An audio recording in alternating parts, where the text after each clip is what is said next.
Hello? Okay. Um, it's 12:05. I said I would post every day. I got caught up and stuff. I just got back home. So, also my roomie is probably sleeping, so I want to try to be quiet. Um, I think, rule was just 2 minutes at least. So, let me just bang this one out, get it up, and I'll post something else tomorrow. Maybe I think what I'll talk about today is a quick thing on love, um, and what I think it is. I'll just riff on love for a second. There's a lot I could say about this. Um, oh man, where do I start? So I have a poem which I might do something with at some point, which is begins with "Life was meant to begin in love." And the way that I see it, it is that when we were in grew up in our evolutionary environment, which have been like hunter gatherer and stuff like that, we grew up and we were around a very, very tight knit group of people who knew us deeply from the moment we were born to the day that we died. I think there's something very unique and strange about the way that we, you know, I guess basically since the invention of agriculture, we're around strangers every day. Um, and we go to work and we leave our family and friends behind, and then we come back.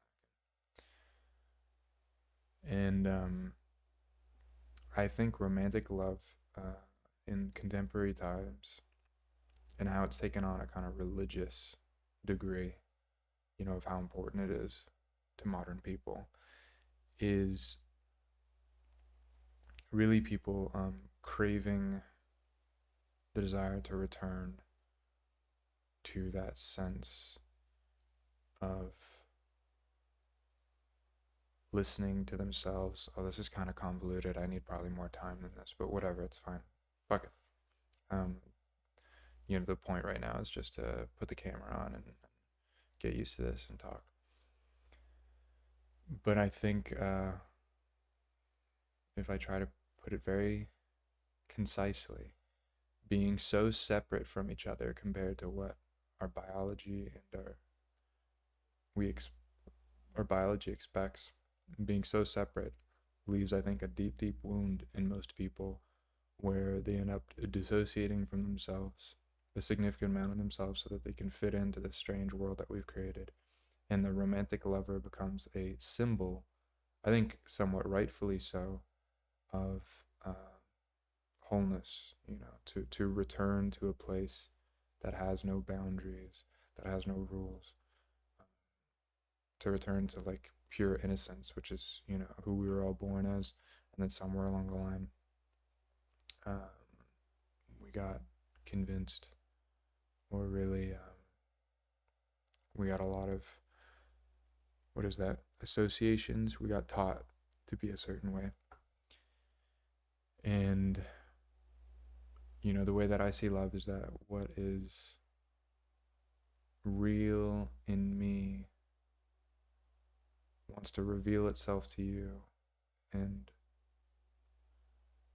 in a reciprocal way, that what's real in you wants to reveal itself to me. And not only that, but I feel fascinated and invested in my lover's revelation and vice versa. Um, and I think that was like three different of my ideas cobbled up into one, and they didn't really string together quite right. But that's okay. I need to get some sleep, and I'll just post this, and we'll see what happens tomorrow. So that's it. Ciao.